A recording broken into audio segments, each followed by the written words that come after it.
dibubarkan. Pemirsa, kericuhan mewarnai aksi demo memperingati Hari Perempuan Internasional di depan pintu masuk gedung DPRD Tuban, Jawa Timur. Sejumlah aktivis menangis histeris saat diseret petugas yang berusaha membubarkan paksa aksi mereka karena dianggap mengganggu lalu lintas.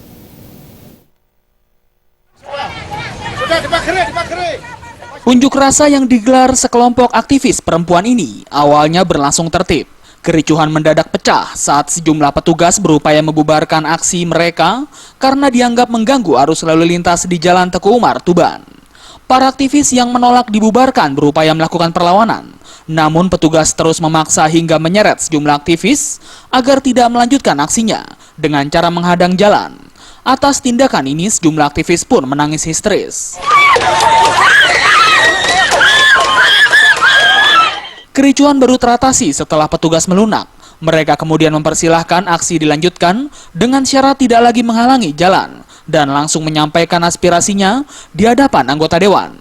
Atas tawaran petugas ini, sejumlah aktivis yang mengatasnamakan dirinya Koalisi Perempuan Ronggolawe KPR Tuban kemudian melanjutkan aksinya dengan menggelar teatrikal, mengkritik kebijakan pemerintah setempat.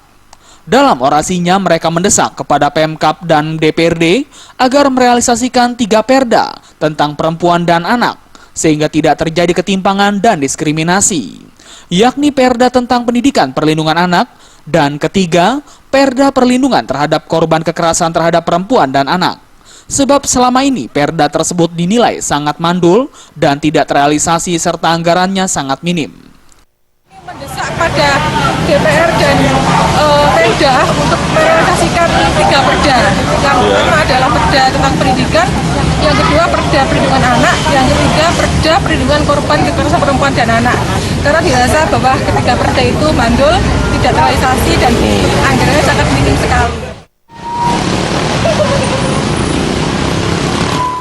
Dari Tuban, Jawa Timur, Sumali Malwapa.